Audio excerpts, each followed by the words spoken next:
Hello friends, नमस्ते, राधे कृष्णा। कैसे हो आप सब? आई होप आप लोग सब ठीक होंगे फ्रेंड्स। तो ये वीडियो जो है कांवड़ के दौरान की है। तो इसमें मैं ये दिखाना चाहती हूँ आप लोगों को, जो ये त्रिशूल आप देख रहे हो ना, ये त्रिशूल मेरे भाई ने अपने हाथों से बनाई है। दोनों दोस्त हैं, है ना, दोनों ने सेम ही एक जैसे ही त्रिशूल बनाया और अपने अपने हाथों से बनाया है। तो ये वाला जो मेरा भाई है ना, बीच वाला भाई है, और इसने देखिए कितनी खूबसूरती से, कितनी सफाई से इसने त्रिशूल बनाया है। और जो भी बनाता है ना, इसे अपने हाथों से बनाना बहुत पसंद है। ऐसी चीज़ें ये शुरू से ही, बचपन से ही करता हुआ आ रहा है और बड़े शिद्दत से, बड़े श्रद्धा से बनाता है सच में, है ना। तो इन्हें ही त्रिशूल बना के जो कांवड़ इस बार ले गया, तो यही ले गया था त्रिशूल और डमरू वगैरह सब कुछ जो है अपने आप ही तैयार करके गया था। और ये करीब 2 तारीख में गया था और जिस दिन जल चढ़ाना उस दिन आया था। तो हम आ गए थे इससे मिलने के लिए। जब ये आया तो मिलने के बाद से फिर हम आ गए अपने घर पे। और देखिए मैं आकर घर पे जो अभी शिवरात्रि गई है ना, जो पार्थिव शिवलिंग का पूजा करना था 7 बजे करीब में, जो उसकी तैयारी करी। तो मैंने भी यहाँ घर पे अपने मिट्टी के शिवलिंग घर पे तैयार किए हैं, बना मतलब बाबा को विराजमान किया है। और साथ ही गणेश जी, पार्वती, कार्तिकेय, नंदी, ये सारी चीज, इन सभी को मैंने अपने घर में मतलब इस तरह से परात में बना के रख लिया है। और बनाने से पहले नीचे मैंने सत्या बनाया है और साथ ही बेल पत्थर के पत्ते, उस पर भी सत्या। फिर मैंने ये शिवलिंग तैयार किया है। और फिर यहाँ पे मैं कर रही थी पूजा के जितने भी सामग्री थी ना, सारी इकट्ठी कर रही थी याद कर कर के। मैं मतलब दोपहर से ही लग गई थी कि मुझे क्या क्या रखना है, क्योंकि मुझे अकेले ही पूजा करनी थी और अकेला सारा सामान मुझे जोड़ना था और याद कर कर के एक एक चीज़ मैं कर रही थी। मम्मी तो थी नहीं थी, मम्मी कांवड़ लेने गई थी सीहोर की। तो यहाँ पे मैं याद कर कर के जैसे जैसे मुझे समझ में आया वो सारी चीज़ें मैंने यहाँ पे इकट्ठी कर ली है पूजा के, है ना। और सभी चीज़ तैयार करके मैंने एक जगह रख लिया कि 7 बजे की जब पूजा ऑनलाइन शुरू होगी तो हम सभी मिलके कर लेंगे। हालांकि बच्चे तो करने देंगे नहीं, बट हाँ मैं कोशिश करूँगी कि बच्चों के साथ में ये पूजा करूँ। और ये तो दुकान पे रहेंगे, लेकिन हाँ थोड़ी देर के लिए इनको मैं बुला लूँगी, क्योंकि ये पूजा जो है पूरी फैमिली के साथ मिलके करी जाती है। और इस टाइम मम्मी थी नहीं तो बच्चों को लेकर बैठूँगी। और यहाँ पे ये भी आ चुके थे और मैं कर रही थी चावल 108 गिन के अलग रखने थे, वो मैं भूल गई थी। देखिए तो सुबह पूरा दिन निकल गया, फिर भी ये चीज़ मैं भूल गई थी। तो मैंने फिर से यहाँ पे काउंटिंग करके चावलों को रखा है एक कटोरी में अलग, क्योंकि इकट्ठा मतलब जब पूजा शुरू होगी हमारी, जब भी बताएंगे गुरु जी चढ़ाने के लिए, जैसे जैसे वैसे वैसे हम पूजा अपनी करेंगे। तो फ्रेंड्स, आप लोगों में से कितने लोगों ने मतलब ये पूजा करी है अपने घर में भोले बाबा की पार्थिव शिवलिंग बना के?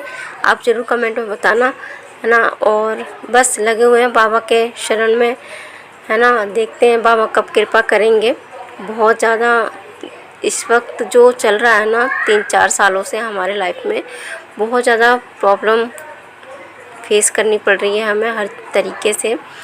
बट हाँ, हम हिम्मत नहीं हारेंगे, बस बाबा के शरण में हैं तो कभी ना कभी बाबा भी हमारा हाथ पकड़ेंगे और घर की दुर्दशा जो भी है उनके सामने है वो देखेंगे, जैसा करेंगे।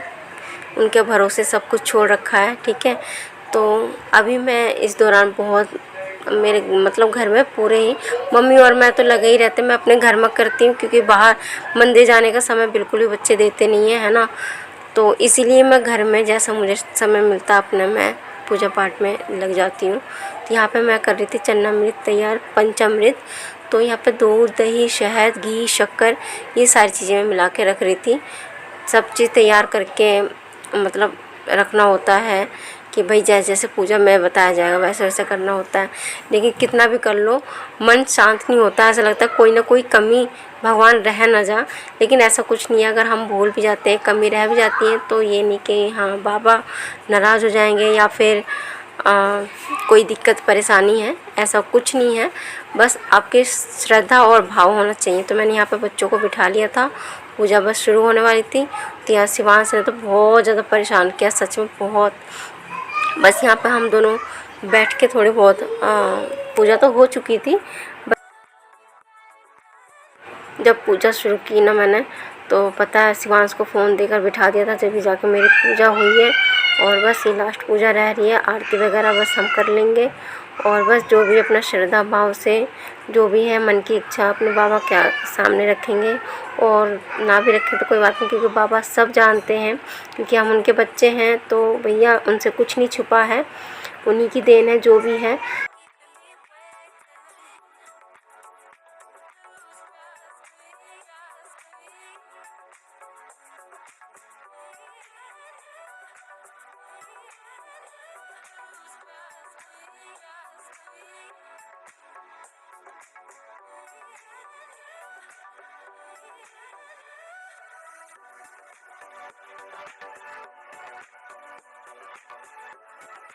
पूजा तो हो चुकी थी, अब चलते हैं आरती कर लेते हैं। आरती करने के बाद से बस हमारी पूजा यहीं पे संपन्न होती है फ्रेंड्स।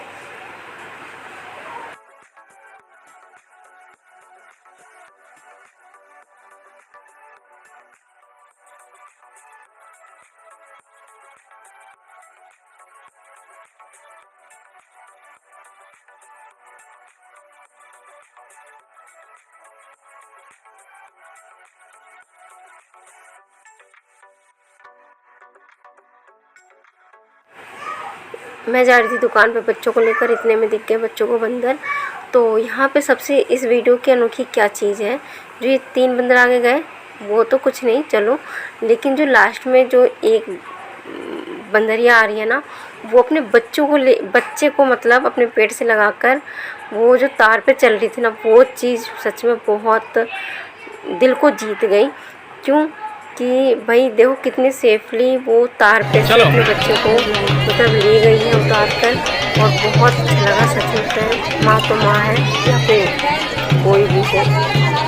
ये देखिए ये सीहोर की वीडियो है, जब मम्मी सीहोर पहुँच गई थी तो वहाँ हुई थी छमाछम बारिश।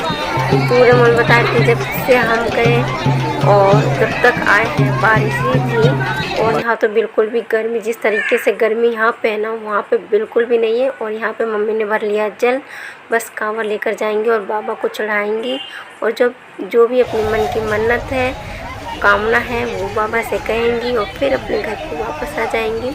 तो यहाँ पे जल इन्होंने उठा लिया है। और प्लस बाबा भी, भोले बाबा भी आप सभी की मनोकामना, आपके जीवन में खुशियों का भंडार भरे, है ना, और सभी का जीवन इसी तरह खुशियों से भरे। भोले बाबा ऐसा सबको वरदान दे। तो फ्रेंड्स बस वीडियो यहीं पे मैं करती हूँ एंड। अच्छी लगे तो वीडियो को लाइक शेयर सब्सक्राइब जरूर करना, और मिलूँगी एक और नए ब्लॉग के साथ। तब तक के लिए फ्रेंड्स नमस्ते।